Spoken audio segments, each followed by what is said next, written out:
better stay sharp. We go to work halfway around the world as Finnish workers create a new American tradition. Think a cut above the rest. And creating outdoor art, one brushstroke at a time. People are passionate about outdoor equipment. Get this, Americans spend more than $20 billion a year on gear. But no one ever really sees how their stuff gets made. Well, that's where we come in. Each week, we throw open the factory doors and give you a behind-the-scenes look at how your favorite gear is made. Made for the outdoors. My boat, it's always packed to the gills with gear. One piece I always keep in it is this old guy, my Rapala fillet knife. It's seen better days, but it's still kicking. If you fish, you know exactly what these are. What you might not know is it now has a little brother, this guy. Rapala has just introduced hunting knives in the United States. These knives are quite a story, born halfway around the world. And a darn interesting story when you shed a little light on how they get made for the outdoors. Flames burn eternal come cold Finnish winters. The December solstice keeps days mostly dark up on the edge of the Arctic Circle. Even so, tourists still bundle up to celebrate Finnish winters. Maybe it's all the snow, or the fact that the town of Rovaniemi sits home to a pretty famous guy. Yeah, that guy. Out on the edge of town, this place. A building with the name Marttiini. It's the entire reason we've come all the way to Finland. Let's get inside and warm up.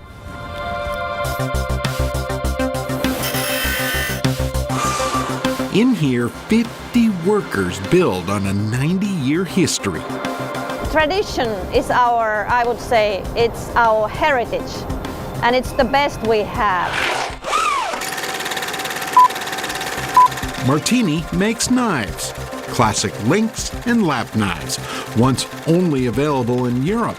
Now, a new U.S. tradition, thanks to the Rapala company. First is that they are so sharp. And this sharpness comes from the knowledge from generations to generations. Then it's the design. We want to make the knives which are used for outdoor fishing, hunting. The entire process starts with a bunch of boxes, pallets that come from either Germany or France for very good reason. Those two countries are known for this stuff, hardened steel. These are very special blades which will essentially be the DNA of the knives.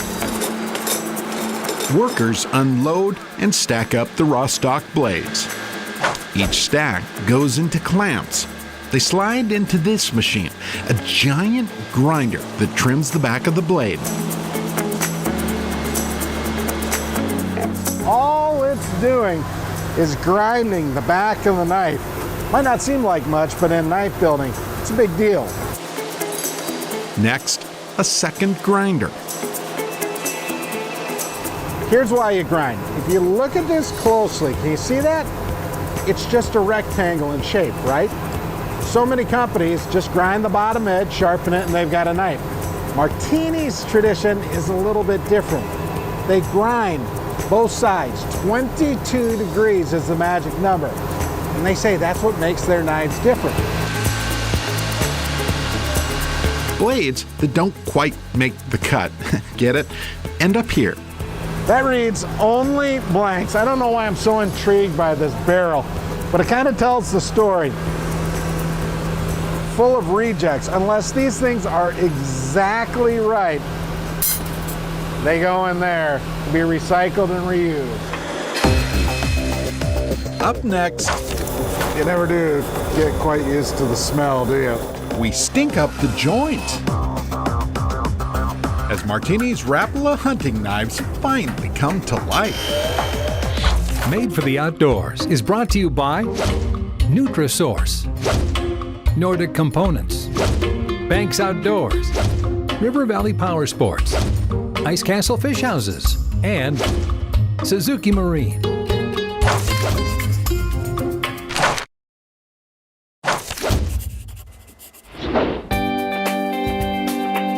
The Arctic Circle gets downright cold come frigid December days, such is life in Nordic countries. But inside this Finnish factory, work really heats up as Marttiini knife blades slowly take shape.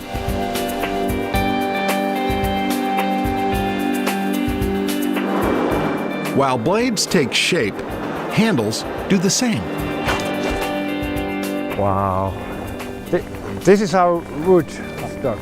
We use regular birch each year, over 120 cubic meters.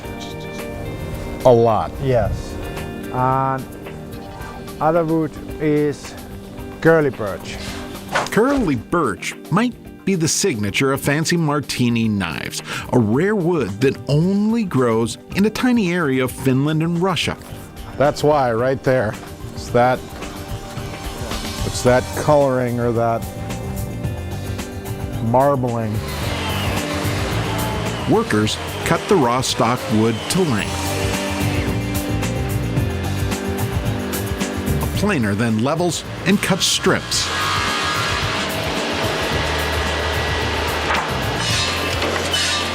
A worker then cuts handles down to size. Oh, finally some heat in this country.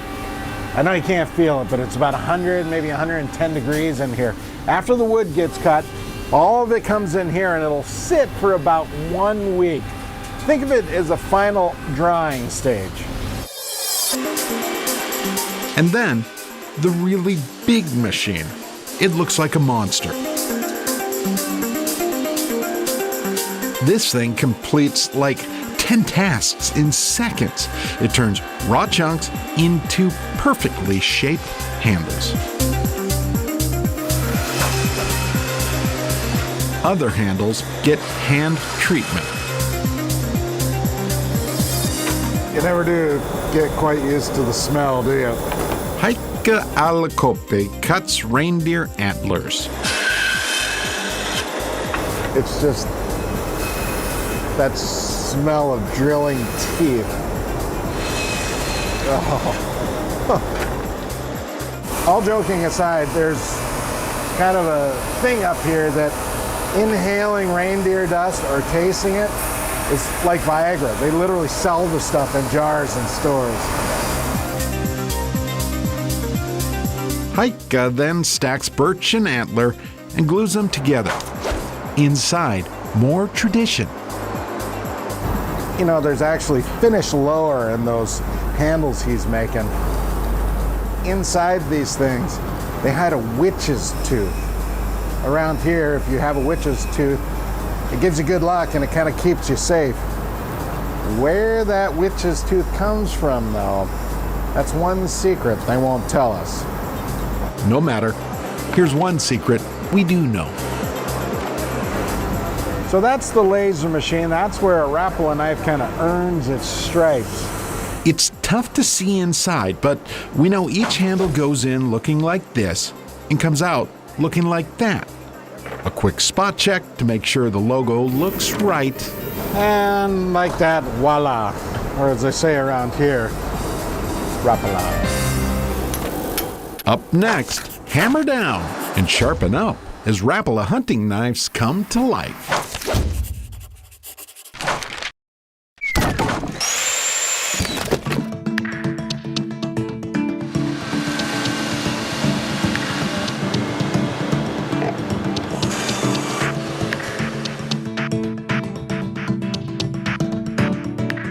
Marttiini knives have been a cut above the rest nearly 90 years. If you go to the forest, it's the life. You need it. Right in Rovaniemi, Finland, 50 workers craft handmade knives. With the blades now honed and the handles shaped, it's time to shine. Unbelievable to watch this thing polish, polish, polish. This machine finishes each blade. Inside wheels, just like that one, spinning, polishing. You hear that pop? That's a little shot of wax to help polish. Unbelievable. After about a 2-minute rotation, That's so cool to see though. dull blades come out Marttiini perfect. The knife is now ready for quick hands. Tero Tulianen assembles the knives. First, he caps each handle. Literally boxes full of them. Over at the next station, Tero has little time for talk. All day long, he taps handles onto the blades. Then he adds a rivet. He grinds the excess metal off the handle butt, then locks the rivet in place. Everything he does is by feel. If he taps too hard, he breaks the handle. If he grinds too much, he'll cut the thing apart.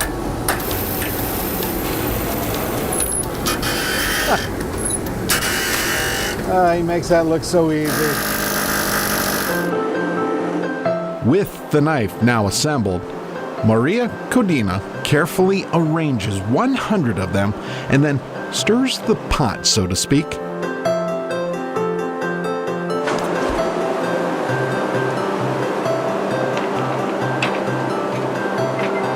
She dips the rack into a secret finish mix, which seals and protects each handle.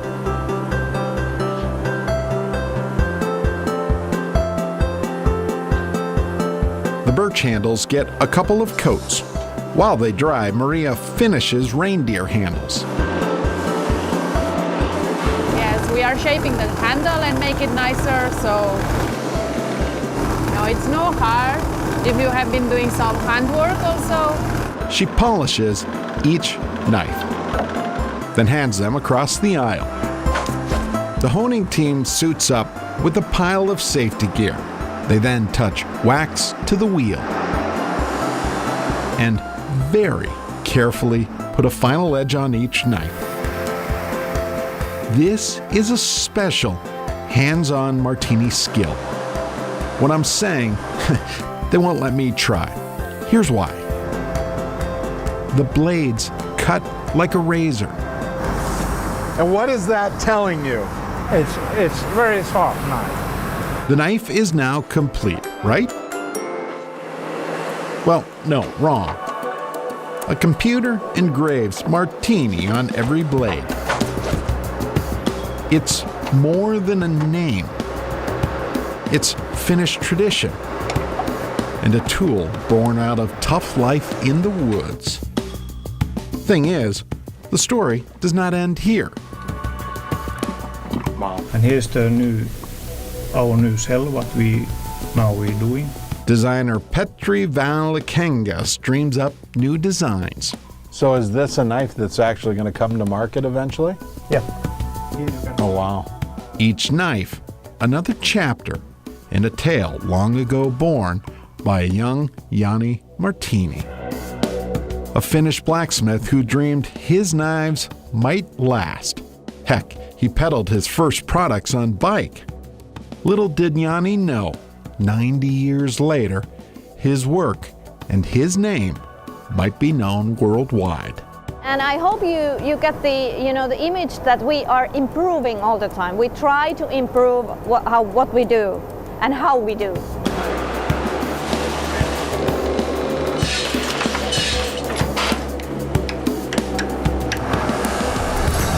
There you go, a story that you might say is a cut above the rest, especially when you see how Marttiini and Rapala make your favorite gear, gear that gets made for the outdoors.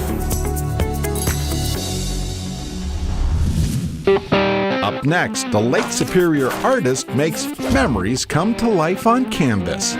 It's art made for the outdoors. Made for the Outdoors is brought to you by Central Boiler, Mountain Dew, Running Aces Casino and Racetrack, B&W Trailer Hitches, bond fee. And by Game Fair.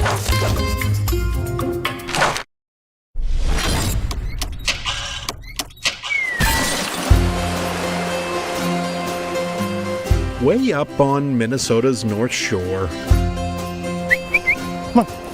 away from the crowds, You're gonna have to stay up here, dog.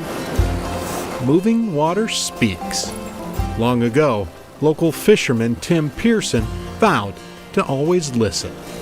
I don't know. Some of the coolest fish are drawn to moving water, like trout and steelhead and salmon. Each spring, as our snow and ice melt, Minnesota's rivers come alive.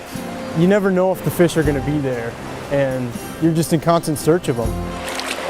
Steelhead trout migrate into the rivers, and so does Tim. Same time, same places. Love the feel of cold water in my waders, and I don't know, it's just something unexplainable, I think. Tucker, Tim's fishing buddy, always comes along too. Yeah, he does. Tim sort of considers himself a bit sentimental, caught up in the classic process of fly fishing. It's pretty, you know. He believes in the art of a simple cast. I don't know, I can't explain the feeling I get when I cast a fly rod, especially a two-handed rod. I mean, it's just very relaxing. And waist deep, Tim finds his connection to our natural world. I feel like I am doing everything to make that fly come to life. It's all kind of hard to explain Wings everywhere. until this happens. It's a moment of excitement and surprise. He's a nice fish. That initial grab is what you're looking for. Nice fish. Beautiful buck. For me, that's a true North Shore steelhead right there. Oh, it's gone. It's the only fly I have of that one too. Dang. The profound experience of chasing chrome-colored fish moved Tim to turn his art into something more than the perfect cast. I feel when I catch a fish my way, it just inspires me to paint that situation. And paint he does. It just makes sense with fish in water. I mean, to use watercolor, so. You don't think about it much, you just paint and let the water just do what it's supposed to do. It's my favorite way to paint. In front of the living room window, Tim's fishing memories come alive. I've been just itching to get this one done. It's been a long time, I think 2 years going. Tim paints the fish he pursues. Spring steelhead along Lake Superior. The trout he tricks during summers as an Alaskan guide. Even smallmouth bass from Tim's fall season back home in Minnesota. I really like to do a lot of close-up work. I like faces, I like fish faces, I like bird faces. I just like a lot of detail and close-up. Not bad for a guy who never really played by the rules of the art game. I know there's kind of some set rules to the way people paint, and I don't know, I just never went to school for it. What makes me tick? I love the pure wildness of the North Shore. It is a love expressed Big fish. each time a big fish hits our flies. Oh, It's a nice fish. oh man. That is a nice fish. That is one ticked up fish.